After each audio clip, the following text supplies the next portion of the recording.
We're gonna talk to some people, gonna have a lot of fun. We're gonna talk to some people, gonna learn a lot of stuff. We're gonna talk to some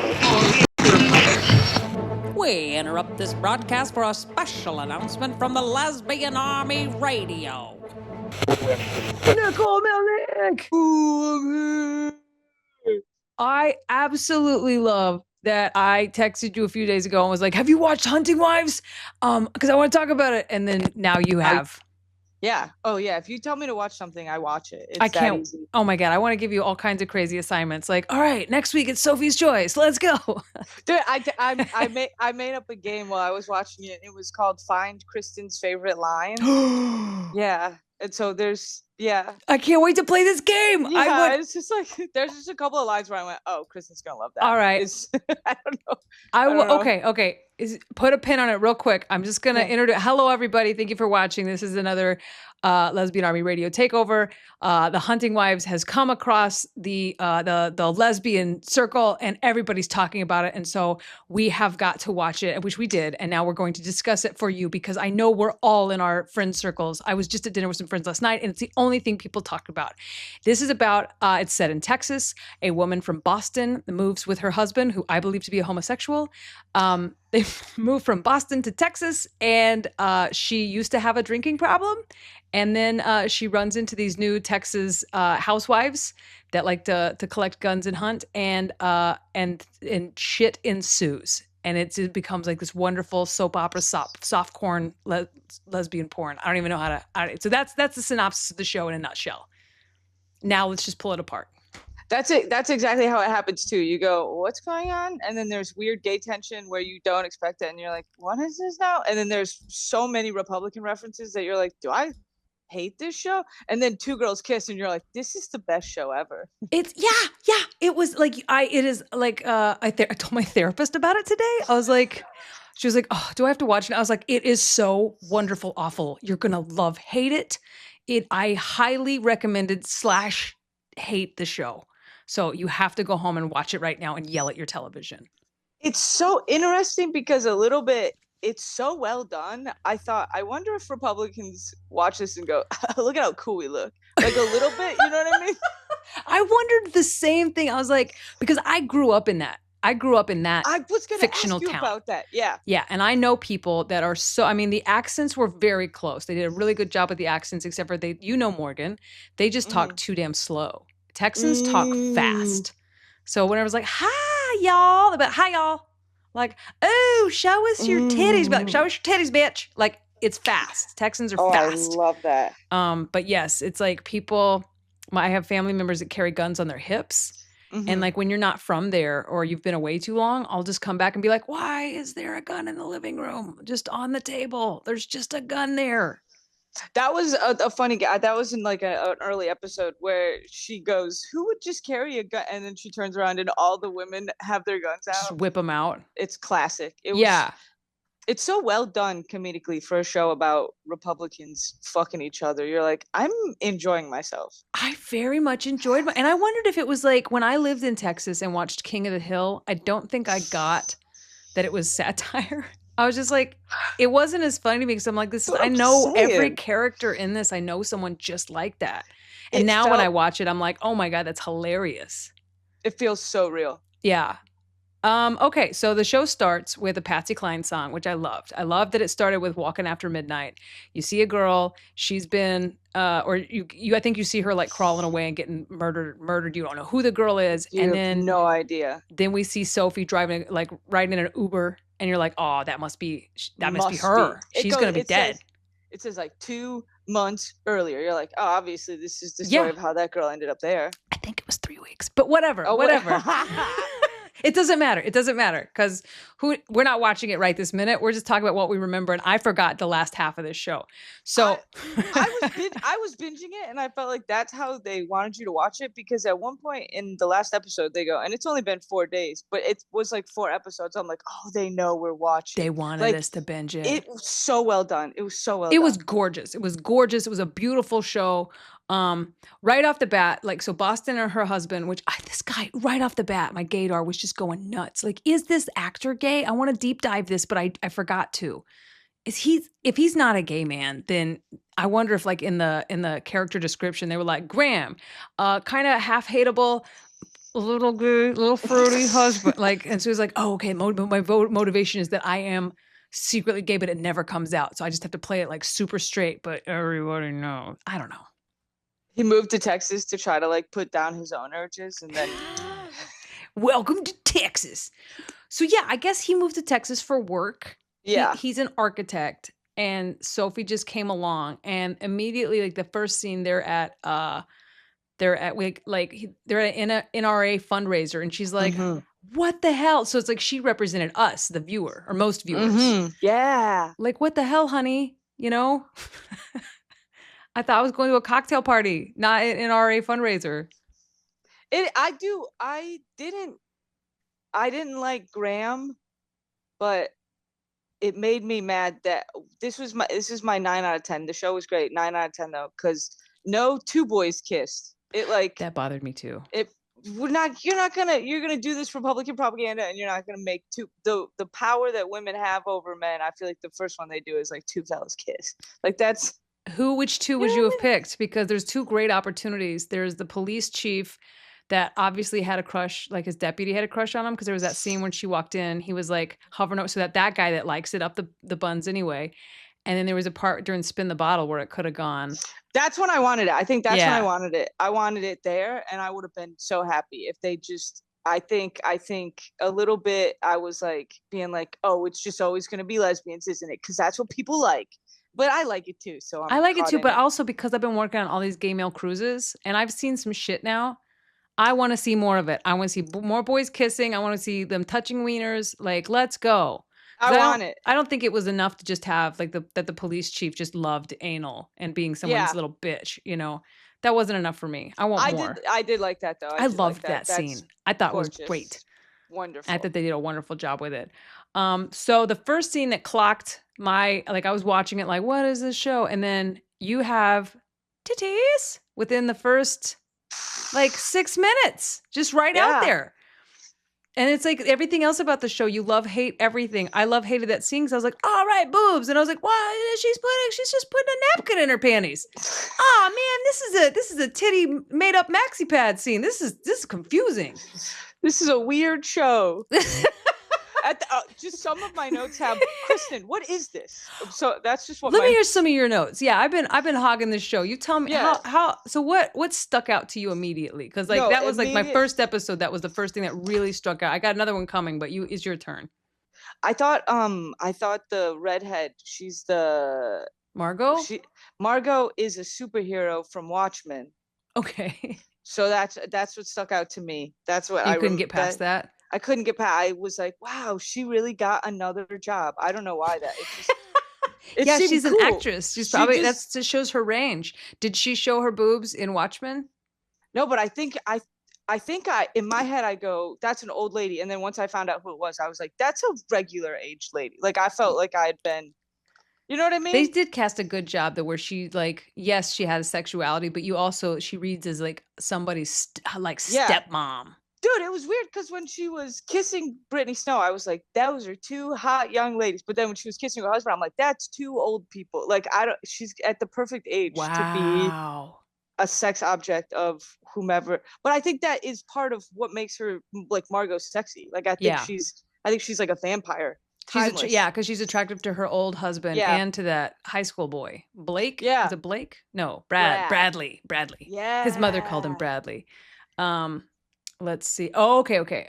My next favorite scene was after that was like when do you have a maxi pad? I'm like, girl, I just met you and this is crazy. But here's my maxi pad. So call me maybe. No, she was like a normal human, was like, yeah, I have a tampon. She's like, oh, I don't use those. And no discussion was had about that. I feel like even if you've met and you're just like, do you have a maxi pad? Oh, I have a tampon. I don't use those. Why? Like we've kind of broken the ice here. Can we talk about feminine hygiene for a second? We've broken the ice. By that, I mean, I've seen your boobies. Yeah. And then she just wads up some paper towels and stuff, some just in case. It's like, okay. You have a lovely home. Like, and then they share a Vicodin. But I like right. that. She said they cheersed it and they tapped the pills together. Yeah. I liked that. That was Loved cool. that. Now we know everybody's cool. Now we know everyone's cool. There were some moments where I think people were showing off how cool they were. And when Sophie went over and everybody's standing around the kitchen island the first time she comes to Friday night drinks or whatever, and someone says the C word, and I was like, that makes me feel like I'm back in Texas, because you'd be at a party and someone would say something either offensively racist or like the C word, to be like, see, I'm cool. I'll say that. See you Sunday at church. You're like, oh, yeah. She's cool. Like, it's so weird. I liked it. I think it's like the slow reveal of them all being like, when Sophie goes, it was a little bit racist, but that's what you wanted. Yeah. Like I liked her being a sound piece for the audience. That's such an interesting viewer experience. Yeah. And so TV's come a long way since Buffy, let me tell you. Well, that was a good scene too, because it showed that her husband's there. Like Graham over the show, like you really do see him like, hey, I'm just trying to fit in. I'm trying to get FaceTime with the boss, going to the boss's church. Like, we're just at an NRA thing for work. But the minute she buys a gun, he's like, I don't know how I feel about my wife hunting. I think Graham was a red herring of a good man. I think the point of the story is that all the men on the show mistrust and undervalue the women in their life, and all the women in that town are secretly running everything. Graham is included in that. You know what I mean? You just, I think, summed up most of like evangelical America. That's what I'm saying. I mean, is this too smart to put on the internet? My brain just got bigger. Like, that is what I feel about like mainstream evangelical America, is that the men feel so powerful because they're so propped up and like, yes, you're the worship leader, but the women are pulling all the strings, doing all of the work. And we still have this shitty country. Like, what? Come on, ladies, do better. Pull better strings. I think that's why it had to be Republican women, because then when they break through the glass ceiling and then rebuild it underneath them, we don't go, we go, of course. You know what I mean? Right. Because then no, you know what I mean? It's a good point. Like a little bit, they were all like, oh, who would kill somebody in this? And then every chance they got to kill somebody, they just took every single character. You know what I mean? They just were like, they were like, oh, we would never. And then they just were doing awful things at every turn. Hypocrisy was the running theme through this. It's like deep rooted, like, and so even in the first, I thought the first episode was fantastic because it had so much in it. But the guy, the Brad jerking off while his girlfriend's praying next to the bed was such a fun scene for me. Because if Margot watches in and watches him, which is also a great scene. But like, as a Christian kid growing up and knowing that like when you're going through puberty and you're deeply indoctrinated in a religion, you have, like, I heard a female comic one time back in Austin. She goes, yeah, every night I fall asleep, like, should I pray first and masturbate, or masturbate then pray? And I laughed my ass off because it was such a specific, a few of us really, really related to that joke. And that's like, I think what that scene represented. It's like, yeah, he's just jerking off like a teenage boy, but she's praying because she feels guilty. And neither one of them are like stopping. Yeah. Oh, absolutely. That prayer didn't kill his boner at all. At all. I think they were implying that he's just done it before. And it's so like impressing upon you that these girls are from a young age, just not like given a cap on what they're worth, and that like. Right. And like morality is so confusing to them because he manipulates her for sex so much. Yeah. Or uses their relationship and like all that. And it's just like, man, it was crazy. But then you go, it's accurate. It's pretty accurate. It's like, we've done it before. I know, but Jesus. And she prayed. And the next time he's in a bad mood, well, you were right. We've done it before. Like, okay. There was margarita. There was guns. Let's talk about Coyote Joe's. Their lovable bar in town. Have you ever been to a Texas? Like, she called it a honky tonk, which we do not call them that in Texas. We can call the writer of this program and let her know. I mean, there was She's some things being- that they got right and some things that got wrong. And I tracked some things that took me out of the moment. Like one of the things that was so off that it got me was after that scene when she decides to drive for the first time in forever, like, my husband says I shouldn't drive because reasons. So she immediately just gets drunk and drives. And she's like, let's do donuts in a parking lot. Teaches her how to drive a stick shift, which I know how to drive a stick. I remember how hard it was. My dad taught me. It took a while. It took like an afternoon. So she learns in 2 seconds, but then does donuts and never takes a car to first gear. That took me out of the show. You can't do donuts in first gear. You wish I knew that, Kristin. You wish that we all How do knew you that. not? You've got a backwards hat on. You should know that if you're doing donuts, you have to be, I mean, I would say at least second, maybe even third gear. And if I'm wrong about this, put it in the comments. Let me know that you could do donuts. I don't think you can go fast enough. Fast enough. I feel you. To donut. Okay. That took me out of the show for a second. I was in for the boobies, for the napkin in the panties. I'm in for the NRA fundraiser. I'm in all of this. And then that one, I'm just like, never mind. This is now fictional television. This is all fake. This suspension of disbelief. Yeah. So Coyote Joe's, the local bar. What's it like? Have you ever been to a place where they line dance? Yeah, but it's like always been a gag. They're like, look, let's go to this bar. They line dance. Like, it's like silly. They're like, okay, we're line dancing. So it's like, so they're line dancing ironically? Yeah, I mean, it's still line dancing and it's still Western music and they're all still wearing cowboy hats, but it's a little bit, we're like. So is this like a Michigan thing to be like, we're just like we're pretending to line dance, but really people are like, yes, this is so fun. I used to do a comedy show before line dancing and we'd be like, can we go late? And they'd be like, no, the line dancers are way more important than you. Like they come from cities over to line dance. It's impressive. So I get the essence of it in that it's the coolest. I mean, it's so weird because like I grew up around it in Texas, but because I wasn't like a part of it, I didn't really, it seemed normal. And then when you leave and come back, like I was in Chattanooga like 10 years ago and I think I was still drinking at the time. So I'm in this bar and these people are line dancing unironically. And I'm just like the only, I felt like Sophie from Boston. I feel like I'm the one looking around like, is anybody else going to clock this? That this is just the whole bar all of a sudden knows this choreographed dance and nobody's laughing about it. It's so normal. They all know the dance. It's crazy. Yeah, they all know the dance. Like they know it so well. And like, and they're not laughing and they're dead serious about it. They're being so serious. Yeah. So that's cool. I liked it. I like that part about Coyote Joe's. They did a good job like representing a Texas, I don't know, the popular bar that has everything. Yeah. A bass would start or like a bass line would start and then everyone would come running to the other side of the bar and they would just be like hands on their hips. Like they know that. Yeah. Like, yeah. So that's like real. Yeah. Yeah. I get it. That was a fun part. Okay. Anything I think that all happened in the first episode. Like, that was a lot. Yeah. Wait, that's Jeb showed his ass a little bit. I put polycule of murder. Ooh. What did they yeah, I feel like, and then it says old people, gross. He's like so gross to me, and I feel like Margot like got prettier as the more psycho she got. I've been like, told he's very handsome. We may not know this because we're so gay, but I've been told that he's a very rugged, handsome man.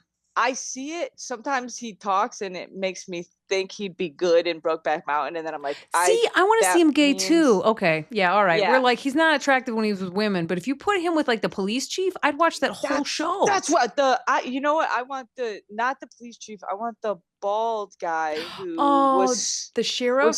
Yeah. He's so cute. Yeah. He was sweet. Yeah. He's one of my favorite characters. I wanted him to get a little peck somewhere along the way. Yeah. He's a good boy. He was like, Salazar, help. Oh, God, I love Salazar. She was like, fine, I'll solve the murder.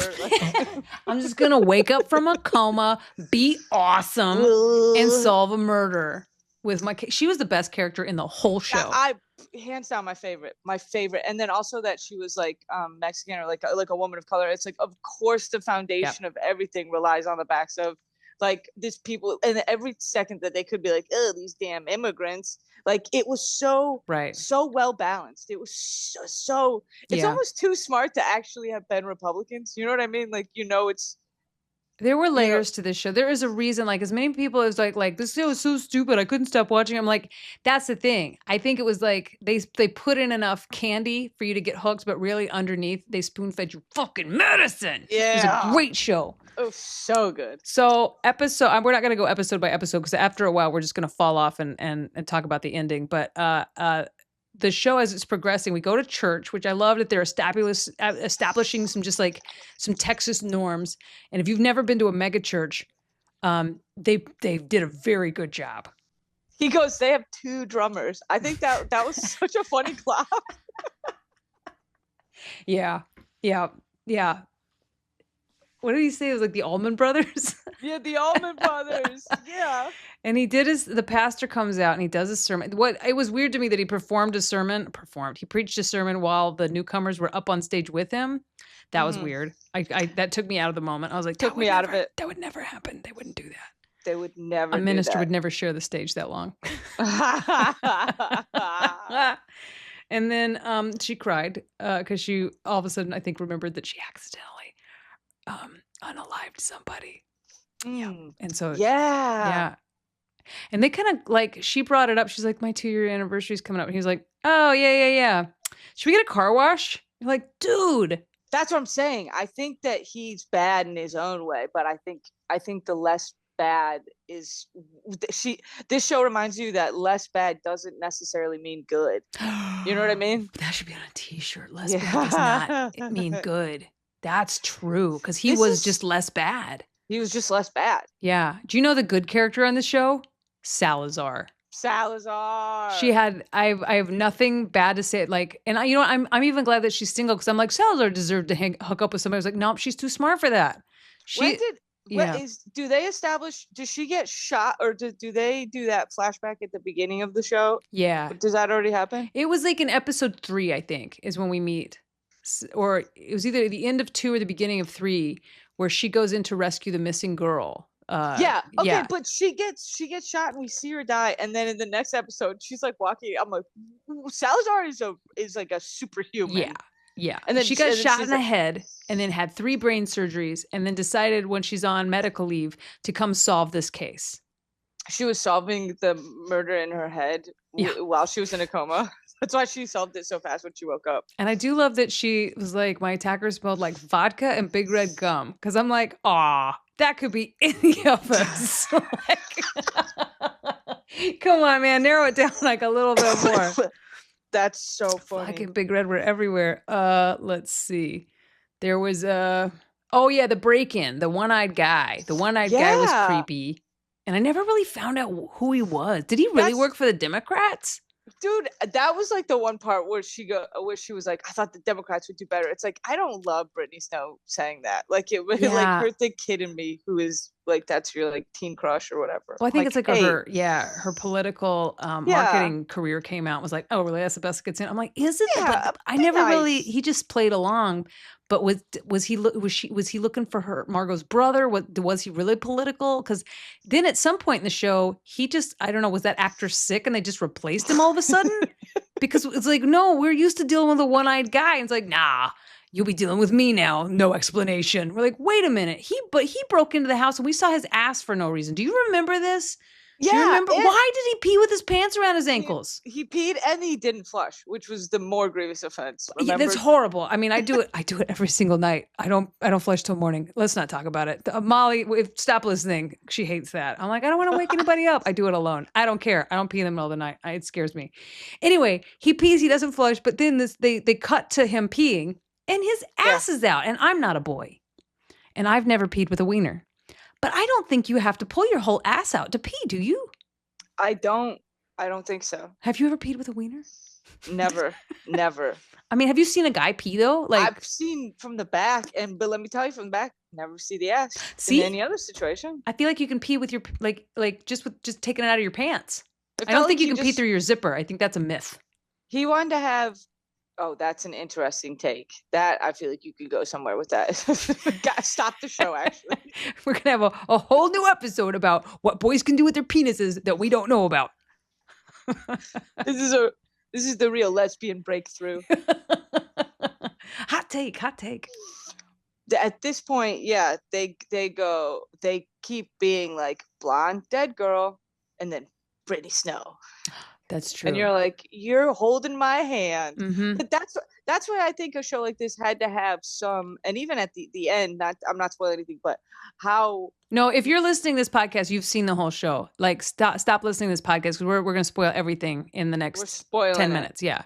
How nothing gets wrapped up a little bit in a way is exactly how you go, well, yeah, okay, well, if you don't have to put a bow on anything, I guess you could end the show however you want. You know what I mean? I think there's going to be a season 2. Oh, there's going to be a season 2. There has to be. I think that it set us up so perfectly for a season 2 because now we're in this world. Most of the characters are still there. The stakes are still pretty high. And there's still an unresolved issue between the main characters, Margot and Sophie. There's going to be a season 2. Dude, can I tell you, I thought it was a miniseries, and I thought this was like one of those David Lynch's, like, you never know what's going to happen. And then you just never know. Well, the friends they made along the way. Let's cover some of the friends we made along the way. Yeah. In episode 2, my favorite Kristin line was when she says that she ain't no Laura Bush, and then the other character goes, Laura Bush literally killed somebody. I just heard that line yesterday, and I was like, is that true? And I love that she said it. Yeah. It's got to be true. It's absolutely true. If they say it on Netflix, it has to be true. It has to be true. I think Family Guy has a joke about it too. Yeah, Laura Bush, she killed somebody in a driving accident when she was a young. That's the second political reference to an accidental death or an accident, like, because that's Laura Bush literally killed somebody, and she goes, and when he was mad that she was hunting, he goes, what if you Dick Cheney somebody? Yeah, I'm like, oh, Jesus Christ, like they're just bringing up all the Republican dirt all on this. They were doing so good at but then also in episode 1 we missed she says that she doesn't want to hang out with a bunch of what's her name, Marjorie Taylor Greene lookalikes. You're nailing it on these are my favorite lines. You're killing it. I was like, these are just this show was really comedy, well written. It was well written. I enjoyed that. And I think I would like to hear I would love to hear just like a straight up like Republican lady from Texas, or like someone that's like considers himself a moderate, but we all know is secretly a Republican, how they viewed this show. Could you do that? Could you reach out to a moderate? Like I'm saying emotionally, is that I feel like I have family members that would fit that mold. That's like, what I'm saying. I feel like I have family members that I think identify as progressives, but still like carry guns and like from the outside view be perceived as Republicans. So I would like to know what their thoughts are. I may reach out to those people. I would love. I do too. That. Okay, when I find out, I'm gonna tell you what they thought. How exciting! It's so good. But then also, this was another line that stuck out to me when they were talking about what their marriage arrangement is, and then she says, "Open marriages are for liberals." That was a great line. But then she goes, those are, it's like open marriages are for liberals. I'm allowed to fuck only girls and he can fuck whoever he wants. It's like, well, yeah, that is a plan a Republican came up with, certainly. Right. Like, you know what I mean? Yeah. It's like we have an open relationship, but it's he makes all the rules. And in a liberal open relationship, I think the woman has a lot more say in who. Just a lot. Yeah. I liked the part that took me out of it again was on the beach when they're like her and Graham decide to go to the beach with their kid and have a weird non-chemistry beach day. How she's like, oh, you're getting a little pink. She's like, I put on SPF 60.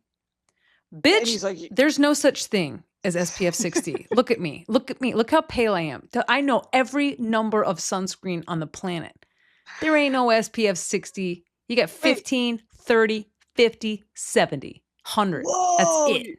I wear 70. Wow. Yeah. Maybe that's the first thread of her lying. You know what I mean? Oh, but then also it was a gateway lie.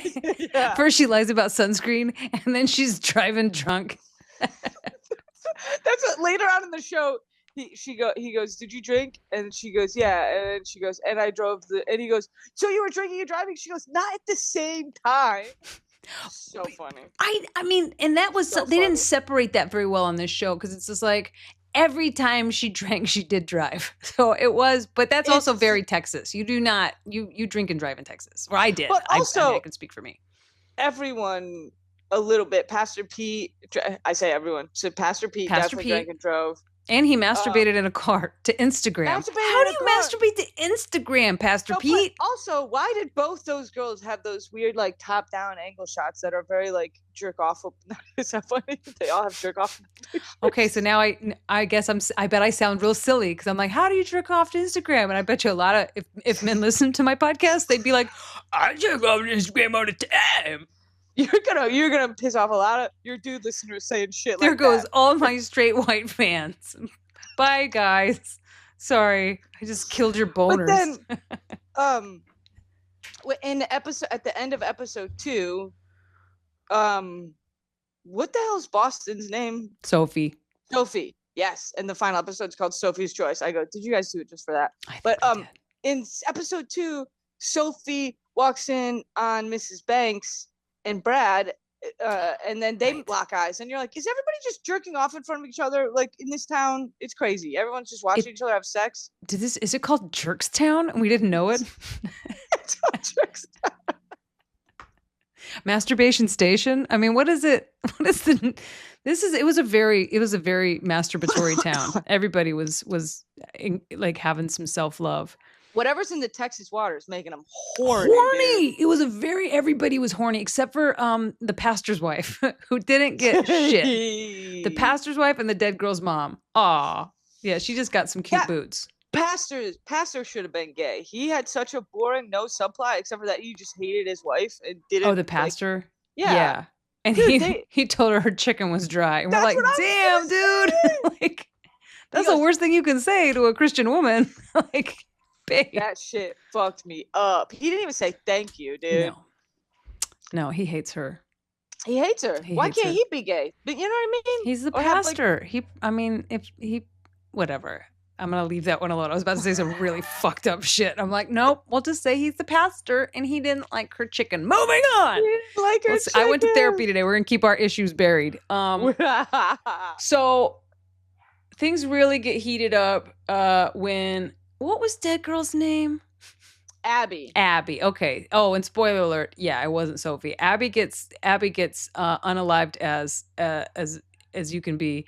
And, there's that great scene in this episode. There's some boar hunting. They bought some guns.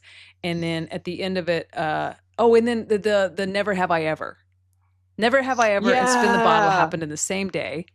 Mm-hmm. Which, I mean, did you just yell at your TV through that? I'm just like, how old are you? I mean, it's like, I get it. Like, some of you are legit teenagers, but also some of you are like 50. Like, come on. No, but you don't understand. They don't work. They wife. That was enough. When she said that. Work. We don't work. We wife. And kill people. By wife, I mean look up my friend's information using my husband's code. She just straight up hacked into the police database and did a background check. And then called her out during Never Have I Ever. She wasn't subtle about it at all. Never have I ever committed vehicular homicide. Put a finger down if you've never killed anybody with your car. Put a finger. But was that before or after boar hunting? Because she says something about like, oh, I thought Sophie had a killer instinct. It was after. Yeah, because she was already teasing her like, I know something, and Sophie's like, what? I just killed a boar. I'm doing everything I'm supposed to. I bought a gun. I killed a boar. This whole show is why contracts under duress are legally void. Like, every single decision that these people made was like with a gun to the back of their head. And you're like, surely. Yeah. Nobody made a decision not under a significant amount of stress. That's true. They were all under some sort of duress, even if it was just peer pressure. But their peer pressure with guns makes it double peer pressure. Absolutely. What was the bony ex-girlfriend's name? Heidi? The bony ex-girlfriend? The one who's like, never have I ever killed anybody. Oh yeah, wait. Yeah, what was the bony ex-girlfriend? Holy shit, that's so funny. I feel like she I don't remember her name. I think I did call her Evil X though. Evil X, yeah. I think it was Heidi or something. Anyway, she she tried her best. I didn't trust her very much. We didn't get off on the right foot. But anyway, that led to the scene that kind of made everybody. I felt for Sophie after because they're like snorting Adderall and drinking Xanax. Sorry, so they're snorting Xanax. They're getting fucked up and it looked like a great time, just having a blast. Like, who hasn't had a night where you're just like, you know what? Fine. I told my husband I'd be home 6 hours ago. Let's snort some Xanax and have some fun. He goes, were you drinking? And she goes, no. Just nothing. Nope. Yeah. She didn't over-explain. She's lied before because that's how you lie. You do not over-explain. Just go, no. Yeah, she was like, no. And then like party on, and then it's just like next scene, she wakes up on a dock, and you're like, oh shit, this show just got real, dude. This show had me after they established that everyone is bad. Yeah, I was like along for the ride. And the rest of the ride, I feel like was the Salazar show for me and Kyle. Because once I met Kyle, I was like, new favorite character. Margot's crackhead brother is my best friend. I've known so many Kyles over the years. I've bought drugs from Kyle. So like fucking the funny. way that Sophie described him when she finally confronted Margot was like, oh, I met your brother. We robbed somebody last night. Good guy. Nice big guy. dick. Big dick. Yeah. That was my favorite line of the whole show. A nice guy, big dick. Big dick. And they showed dick. They showed full frontal swinging couple times. I rewound it. I gotta look at Hog, but I can't see two boys kiss. Like, it makes me mad. It did make me mad. Yeah, I would like to see next time. Do better season 2. We want to see two boys kiss. When I always say about movies these days, I say that it's like it's a dick age, but we used to be in a booby age. Like like we used to, because boobies now are mandatory, but now they're like, ooh, a dick, and you're like, it's pretty exciting. Yeah. Or like first season of White Lotus, there was ass eating, and that was breaking the mold. Yeah. Kyle should be gay. Kyle should be gay. Kyle's dead now. Oh fuck! I forgot Kyle's dead. Yeah, maybe there'll be a flashback, and I'm sure he did gay stuff for crack. I hope he did such gay stuff for crack. Yeah, and I was like, if you're gonna, I mean, since we're just wrapping up all the last episodes in 5 minutes, if you're gonna drink and drive, kids, because Mama's drink and drive a whole bunch. I'm almost to my 9-year sobriety date, but I'm gonna tell you, if you're gonna go get a whole bunch of alcohol and drink and drive, don't put mini bottles on your dashboard. And then, if you don't drink because you accidentally vehicular homicided somebody, do not choose to kill the next person that you kill by car. What are the fucking odds? No. See, so you're not watching the same show I am. I think she has a superpower when she drinks, and it's that she can kill bad people with her car. And I think we need to be looking into this first girl that she killed, and I bet you will find a string of crime in her wake. Oh my God. Molly, one time when we were hanging out and Molly was drinking, Molly turned to me and said, white wine is my superpower. But Sophie's superpower is getting drunk and killing bad people with her car. We don't know the first person was a girl. We don't know if she was bad or not, but I'm gonna assume she was, and she needed to be murdered. I'm hoping it's her roommate that she left high and dry that one. I'm just because I'm a glutton for lesbian. I do really enjoy how you like tie threads together. Yeah, that's what I would do if I was writing this show. Do you think so? The show ended and Jill went down for this murder. Jill went down for the murder. Yeah, that she did not commit, but she's dead now. Also, they don't talk about how they go, Jill used to have pictures of her son without his t-shirt on her phone. You were like, does her mom want to fuck her kid? There was also that scene where she's like breastfeeding and it's erotic. I'm like, do we really need to put this? Because then I was like, oh God, are they going to show a teenage boy breastfeeding? Because I really thought they were going to do that. There was a lot of kids getting action from adults that I was like, really like, oh, everyone's just going to fuck a kid on this show a little bit. Yeah, well, I mean, the Republican Party right now doing a really good job covering up. I mean, I'm not want to say it out loud, but hey, everybody. Okay, wait, yeah, that's a good point. That's literally so on the top. Okay, yeah. So, Kyle is no more. We miss Kyle.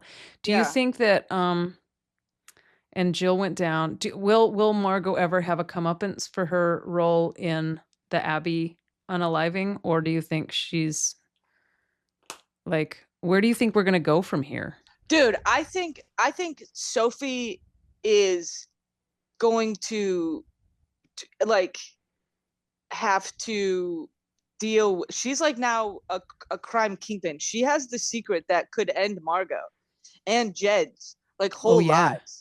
Like, well, Jed has nothing to do with, like, that's another thing. He cut her loose. Like, oh, that's you right, really he got the did. dynamic at the end when she was like, hey, I had to her. do some stuff. And he was like, I don't have you around because I like you. I have you around to do what I say. And you're like, oh yeah, she was an escort. He married an escort for a reason. He doesn't want her to have an opinion. He doesn't want She's her supposed to the ride or die part really is like, or die, it's, you know. It's ride and die. Yeah. What it has to you be. do it all. Yeah. So she's now she doesn't have a brother. Her husband threw her out. Where she has nowhere to go now. What do you think he's more mad about, though, the abortion or the sleeping with a man? Like, truly, sleeping with a Republican man. I think it's sleeping with a man, because I bet you any of his mistresses had an A word, a nor. I don't know. I don't know what you can't say. But yeah, I think he would be fine with it if he was like getting rid of his evidence. I think it's that she broke. I think that she did it with a guy when he was That's so funny. Like, do you ever see that episode of The Office? You cheated on me when I specifically asked you not to. Like, yeah. And then he goes, I think, he's fine with he's got his campaign manager giving him headies in his limo now. Yeah. So he's good. The only person now that's not great, besides, I think Graham is probably going to, because at some point, season 2, I assume we're going to find out that Graham's going to find out some shit because Sophie's going to come home drunk with blood on her car, I'm assuming. Anyway, we've got. Yeah. That's why I think there's got to be a season 2, because season 1, just ended. Has to be a season 2. A hot mess, except for that Salazar did save the day. Oh, and Pastor Pete. We didn't even talk about the killer in this. Yeah, the kidnapping. When by the time youth they minister. found the girl that went missing at the beginning of the show, I forgot that a girl had gone missing. Yeah, she was. Yeah.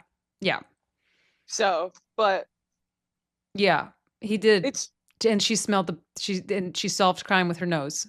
He smelled like vodka and Big Red. Yeah. That's the guy that shot me in the face. Yeah. And then he took off. Well, that's the thing. It was the he did not kill Abby, which I think they were like, oh, and you're like, he still killed 2 other, or he wanted to kill 2 other girls. He abducted and sexually assaulted. Yeah. 2 other. Whoa, at least 1. Yeah, he was a creep. Oh, and he probably did some shit in Louisiana. Yeah. Yeah. Oh, yeah. The other guy was like... And he wore that filthy hat the whole time, which was the real crime. I predict, this is just me knowing young men that prey on young women. I believe we are dealing with a bald spot situation, and he wants to be young because he wants to fuck kids. Right. That's what I think that is. That's writers. If I'm wrong, come at me in the comments. I think most of the writers for the show are watching right now. Writers, if you're watching, correct us. If I thought wrong. we were doing a Shark Tank where we were trying to pitch them season 2. Hello, sharks. I'm seeking one really great season. So did you have any last takeaways from this entire show? Thank you for watching it with me, by the way. And thank you for rehashing. Because I know we've got just a few more minutes to, like, if we had some, like, favorite moments, favorite lines that needed to come up. The way that the Sophie and Margot were holding hands at the funeral is the most lesbian shit they've ever done, and they literally just got done going down on each other. I got that one. You're not wrong. Yeah, it was like, finally, some lesbian action. They're holding hands. Finally, yeah, dude, that's what it felt like. And then, I think that there's a GIF online. Like if you Google hunting wives GIFs, because I needed to put one in a conversation thread I had with my lesbian friends.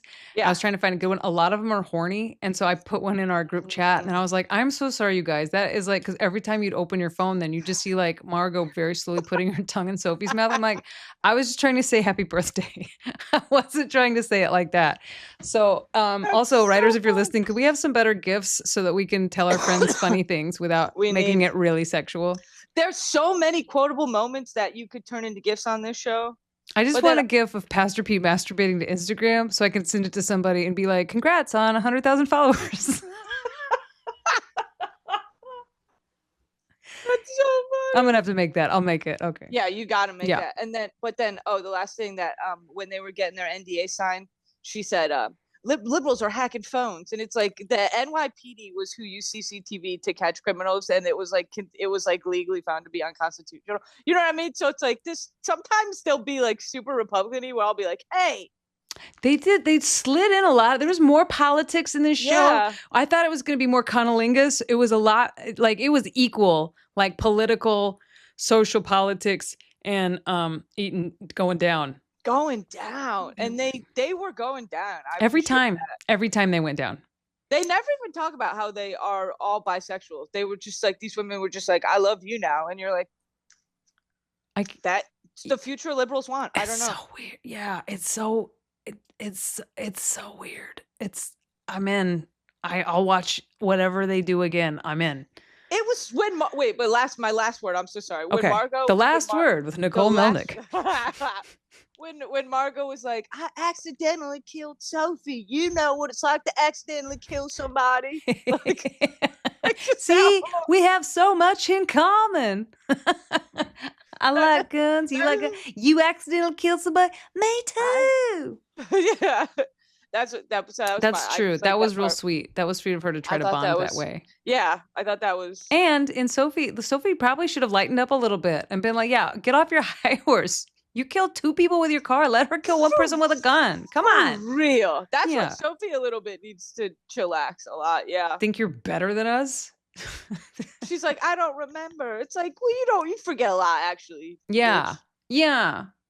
And that kid should be removed from the home. Let's just say it. The kid should be removed from in the state. Let's just take that kid back to Boston because he seems like he is in danger there. Like, she's such a bad mom. He goes, you had the gun in the house with the kid, and she was like, she didn't even answer. Like, well, no, because you know what's even worse? You had a gun in the house with the kid? No, because I lost it. I don't know where the gun is. So take that, Graham. She's just everything about Sophie is just like how cute she is, but she literally fucks so much. Like Margot goes, "It's you." Well, no, because how did Margot gave the gun to her brother to get rid of. Right. So yeah. Okay. So really, Sophie just had it in her purse and was just snorting Xanax like a good Christian lady and a responsible gun owner.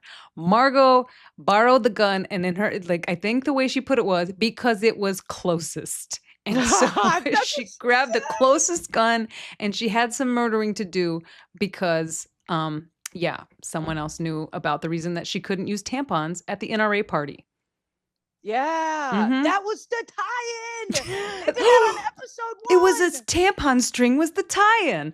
And that's how we're going to wrap up this episode of the Lesbian Army Takeover, talking about hunting wives. And you've been listening to Nicole Melnyk. You can find her at McFancyVonPants on Instagram, or someday there's going to be www.nicolemelnyk.com. It's not ready yet. If I'm gonna buy it and turn it into like a dildo site, just so when people Google it.